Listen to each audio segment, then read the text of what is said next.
narrative espionage, a terrible dinner party, and giant worms. Hello, I'm Matthew, here on Watch It Played, and this is your board game news.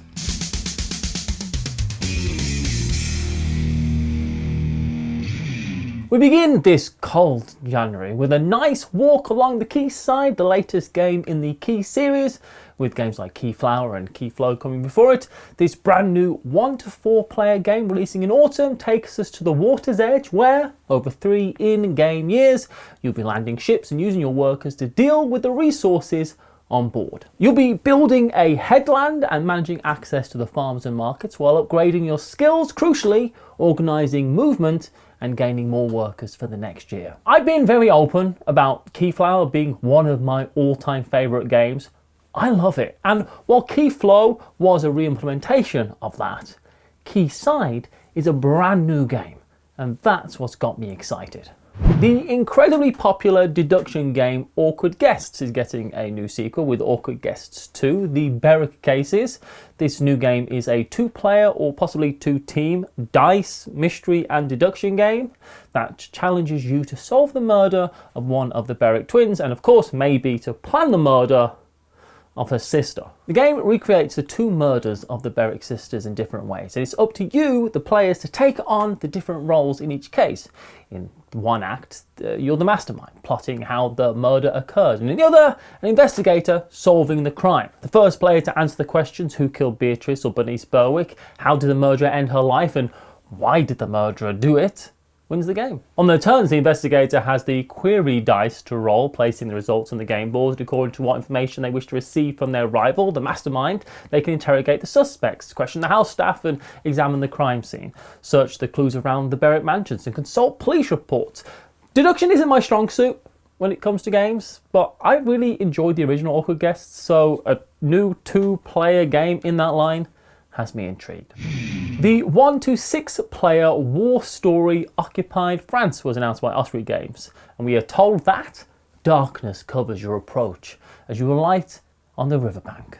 Swiftly you hide your boat and shoulder your gear. The mission is clear: capture or kill the target, rendezvous at the extraction point and get out. You have 2 days.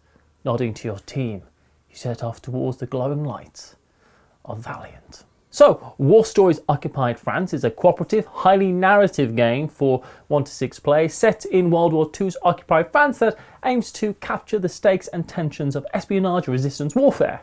Your team of covert operatives is all that stands between the infamous German officer Erich Leichenberg and the systematic destruction of French resistance forces in Moret. And through 3 replayable story missions, you must exploit the specialities of chosen agents to uncover information, enlist allies and obtain weaponry, engage occupying forces on tactical encounter maps where careless positioning could cost your agents lives. And remember, no plan survives contact with the enemy, and time is running out.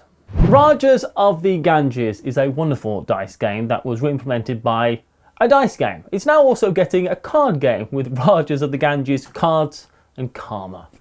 In this 2 to 4 players compete for coveted double-sided cards that show buildings, goods, ships or palace actions on one side and a coloured die value on the other. We are warned to always keep an eye on your opponent's actions and plans because what they would like to build could instead be useful for you as a dice card. You'll be acquiring buildings with the aim of increasing your fame and using the dice cards to do all that, but if you collect too many cards of one type, you have to trade them in for workers, which are useful, but perhaps not as useful as the cards that you just had and what you're trying to do. And all this is done as a race to be the first player to turn over all 6 target cards one by one through fame or money to win.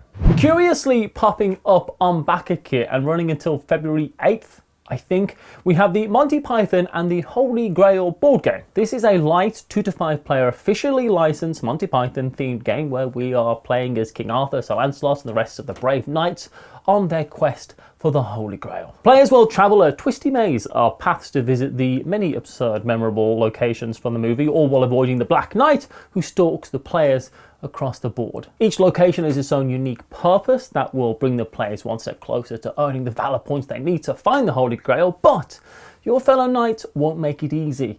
when they band together to hurl insults and sabotage your quests. And just think, when you've got it all figured out, another player catapults a cow at you and you're suddenly left reevaluating your life choices.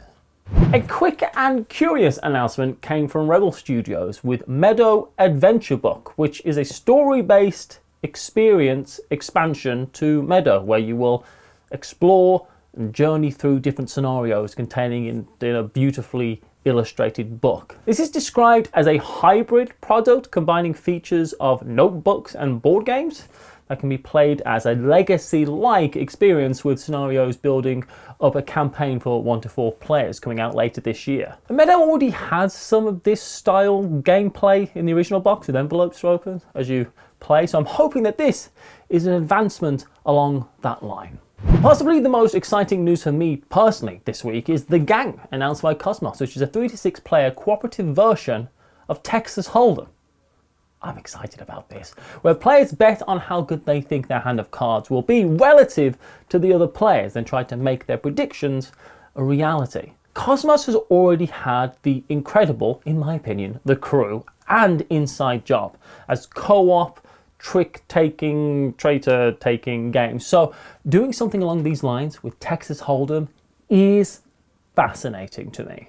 Early in a round, without talking to each other, each player chooses a chip indicating how good they think their hand is. Mine probably won't be very good, but then they begin dealing cards into the middle of the table and have a chance to reassess their hands as more cards are revealed. At the end of the round, players see whether they correctly evaluated the hand. And if all players did, you get to open one of the bank vaults. If not, you trip the alarm.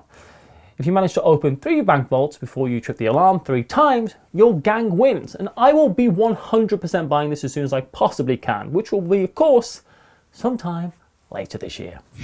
Ravensburger are continuing their Disney-themed games with the 2 to 4 player Chronicles of Light, Darkness Falls Disney Edition, which is an interesting name that suggests we should be expecting other editions in the Chronicle of Light series, it seems. In this one, players work together to form dynamic alliances of Disney and Pixar heroines, including Moana, Violet from The Incredibles, Maid Marian from Robin Hood, and Belle, of course, from Beauty and the Beast. Materializing as radiant crystal versions summoned into the realm, the heroines drive back shadows of infamous Disney villains and restore the realm of light. And along the way, the team explores a brand new illustrated world and encounters familiar characters, items, and creatures on their quests.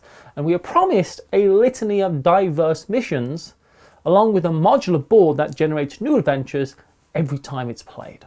And finally, yes, Stonemaier Games announced Wormspan, a brand new Wingspan game designed by Apiary designer Cory Vogelman and developed by Wingspan designer herself, Elizabeth Hargrave. In it, you are an amateur dracologist in the world of Wormspan, a place where dragons, all shapes, sizes and colours, roam the skies, and you must excavate a hidden labyrinth that you recently unearthed on your land in order to entice these beautiful creatures to roost in the sanctuary of your caves.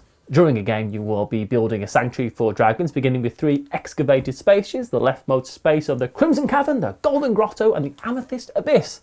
But over the course of the game, you will excavate additional spaces in your sanctuary and entice dragons to live there, chaining together powerful abilities and earning the favour of the Dragon Guild. And we are told that while Wormspan is inspired by the mechanisms of Wingspan, through its unique elements, Wormspan is a totally standalone game that is not compatible with Wingspan. Wormspan will be launching for pre-order in familiar Stonemaier Games fashion on their website on January 31st and is apparently heading to retail in late March. And that is the news.